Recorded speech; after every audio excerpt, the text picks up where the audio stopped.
Үтө күнүнөн болуктун бу уже кехердаду.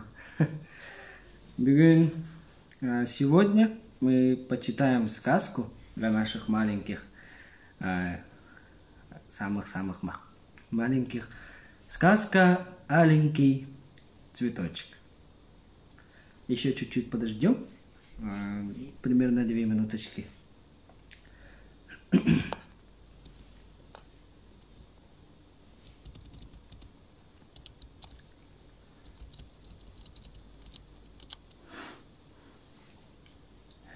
Так, начнем. В некоем царстве, в некоем государстве жил-был богатый купец, именитый человек. Много у него было всякого богатства, дорогих товаров заморских, жемчугу, драгоценных камней, золотой и серебряной казны. И было у того купца 3 дочери, все 3 красавицы писанные, а меньшая лучше всех. И любил он дочерей своих больше всего своего богатства, жемчугов, драгоценных камней, золотых и серебряной казны. В той причине, что он был вдовец, и любить ему было некого. Любил он старших дочерей, а меньшую дочь любил больше, потому что она была собой лучше всех и к нему ласковее. Вот и собирается тот купец по своим торговым делам за море, за 3 земель, в 3 царство, в 30 государство, и говорит он своим любезным дочерям: «Дочери мои милые, дочери мои хорошие, дочери мои пригожие, еду я по своим купецким делам за 3 земель, в 3 царство, 30 государство, и мало ли, много ли времени проезжу.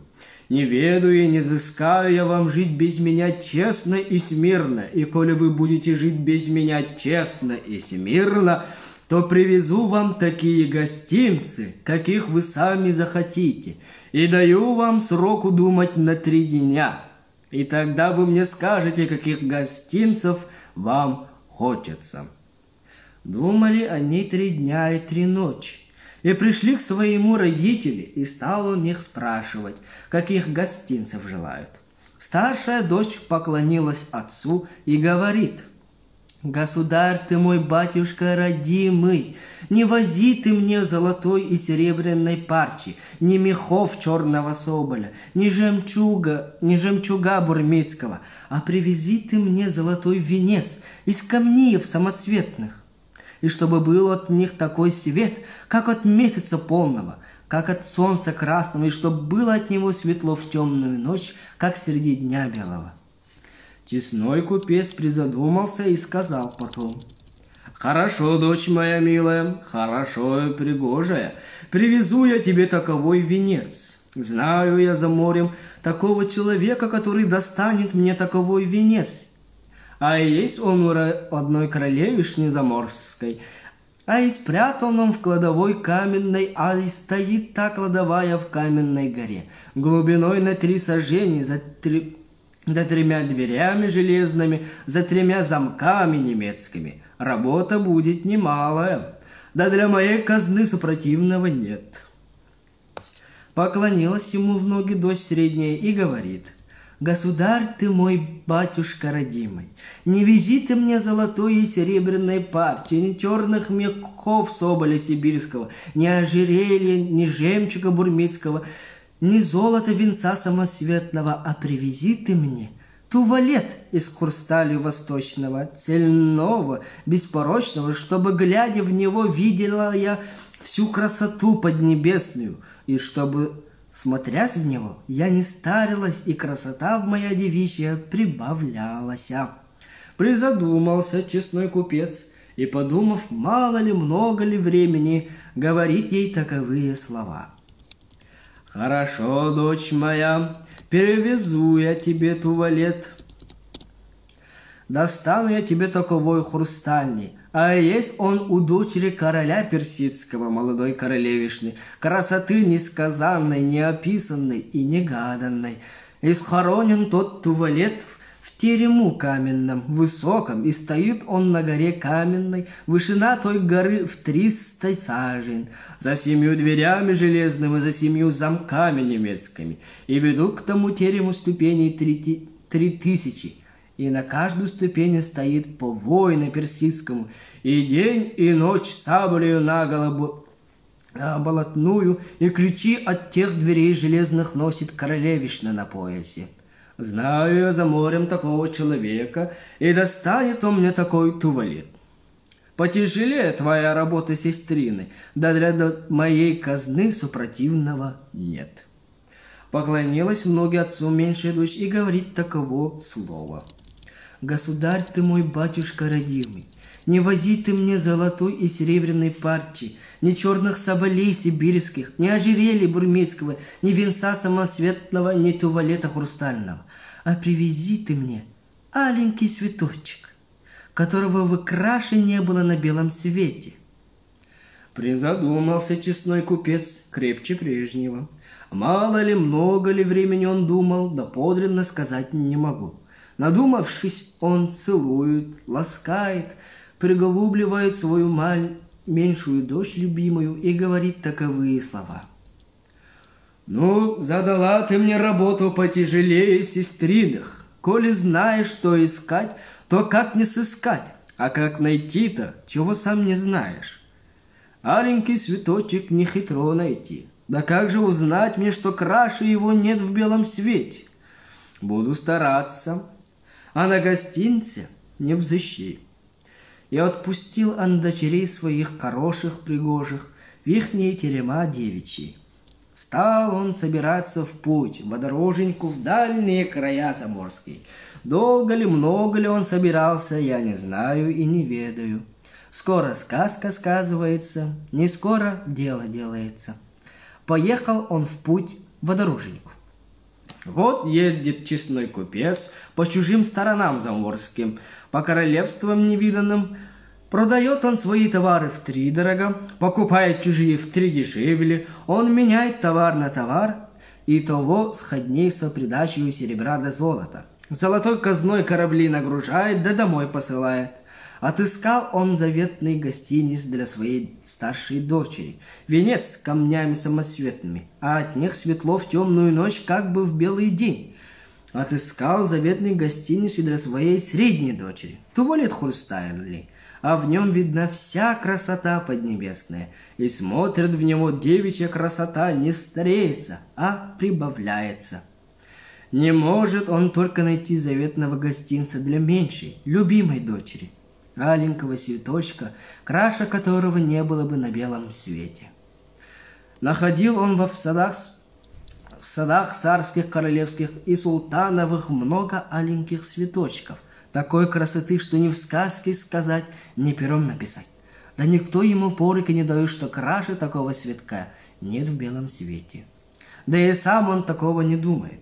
Вот едет он путем дорогою со своими слугами верными по пескам сыпучим, по лесам дремучим, и откуда ни возьмись, налетели на него разбойники бусурманские, турецкие да индийские, и, увидя беду неминучую, бросает честной купец свои караваны богатые со прислугой своей верную и бежит в темные леса. Пусть где меня растерзает зверь лютый, чем попасть мне в руки разбойничьи поганые и доживать свой век в плену в неволе. Бродит он по тому лесу дремучему, непроездному, непроходимому, и что дальше идет, то дорогой лучше становится, словно деревья перед ним расступаются, а часто кусты раздвигаются. Смотрит назад, руки не просунуть. Смотрит направо, пни до колоды, зайца косому не перескочить. Смотрит налево, а и хуже того. Дивуется честной купец, думает, не придумает, что с ним за чудо совершается, а сам все идет, да идет. У него под ногами дорога турная. Идет он день от утра до вечера, не слышит он рева звериного, ни шипения змеиного, ни крика своей совиного, ни голоса птичьего. Ровно около него все повымерло, Вот пришла и темная ночь, кругом хоть глаз выколи, а у него под ногами светлехонько. Вот идет он, почитает до полуночи, и стал видеть впереди будто зарево, и подумал он: видно, лес горит, так зачем же мне туда идти на верную смерть? Поворотил он назад, нельзя идти, направо, налево нельзя идти. Сунулся вперед, дорога торная. Дай постою на месте, может, зарево пойдет в другую сторону, аль прочь от меня, аль потухнет совсем. Вот и стал он дожидаться, да не тут-то было. Зарево точно к нему навстречу ведет, и как будто около него светлее становится. Думал он и думал, порешил идти вперед. Двух смертей не бывать, а одной не миновать. Перекрестился купец и пошел вперед. Чем дальше идет, тем светлее становится, и стало, почитай, как белый день. Выходит он под конец на поляну широкую, и посреди той поляны широкой стоит дом не дом, чертог не чертог, а дворец королевский или царский, весь в огне, в серебре и золоте и в камнях самосветных, весь горит и светит, а огня не видать. Ровно солнышко красное, им да тяжело на него глазами смотреть. Все окошки в дворце растворены, и играет в нем музыка согласная, какой никогда он не слыхивал. Выходит он на широкий двор, а ворота широкие, растворенные. Дорога пошла из белого мрамора, а по сторонам бьют фонтаны воды, высокие, большие и малые. Выходит он во дворец по лестнице, устланной кармазинным сукном, с перилами позолоченными. Вошел в горницу, нет никого. В другую, в третью нет никого. В пятую и десятую нет никого. А убранство везде царское, неслыханное и невиданное. Золото, серебро, хрустали восточные, кость слоновая и мамонтовая. Дивится честной купец такому богатству несказанному, а вдвое того, что хозяина нет. Нет только хозяина, а прислуги нет. А музыка играет несмолкающий. И подумал он в те поры про себя: все хорошо, да есть нечего. И вырос перед ним стол, убранный, разубранный, в посуде золотой да серебряной, яства стоят сахарные, и вина заморские, и питья медвяные. Сел он за стол без сумления, напился, наелся досыта, потому что не ел сутки целые. Кушанье такое, что и сказать нельзя, того и гляди, что язык проглотишь. А он по лесам и пескам ходячий крепко проголодался. Встал он из-за стола, поклонился некому. Не успел он встать да оглянуться, а со стола кушанье как и не бывало, а музыка играет неумолкаючи. Дивуется честной купец такому чуду чудному и такому диву дивному. И ходит он по палатам изукрашенным да любуется, а сам думает: хорошо бы теперь соснуть да всхрапнуть. И видит, стоит перед ним кровать резная, из чистого золота на ножках хрустальных, с пологом серебряным, с бахромой и кистями жемчужными. Пуховик на ней, как гора, лежит, пуху мягкого лебяжьего. Дивится купец такому чуду новому и чудному.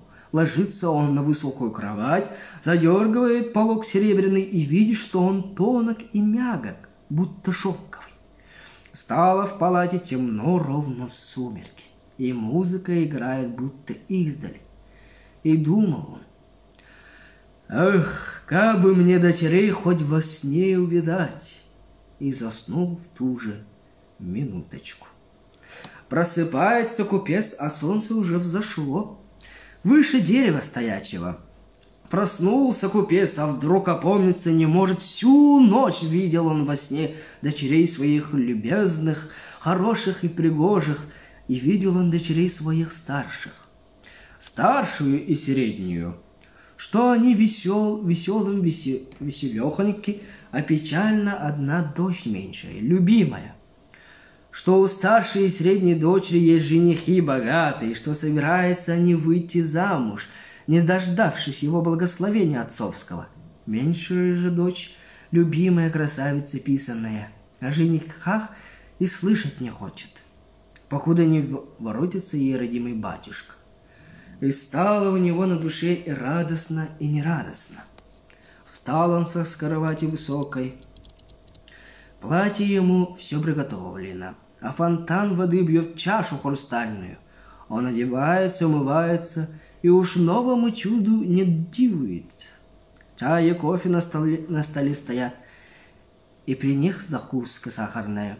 Помолившись Богу, он накушался, и стал он опять по палатам ходить, чтоб опять на них полюбоваться при свете солнышка красного. Все показалось ему лучше вчерашнего. Вот видит он в окна растворенные, что кругом дворца разведены сады диковинные, плодовитые, и цветы цветут красоты неписанной. Захотелось ему по тем садам прогуляться.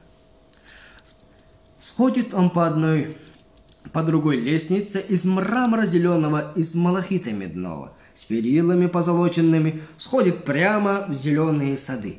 Гуляют они, любуются, на деревьях висят плоды, спелые, румяные, сами в рот так и просятся. Иногда, глядя на них, слюнки текут.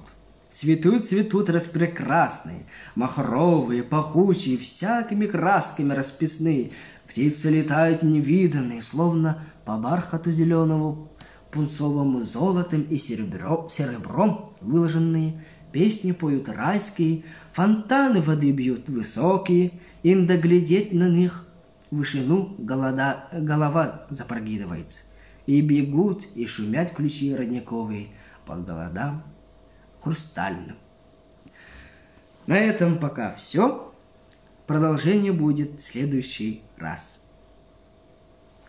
До свидания. Пока-пока.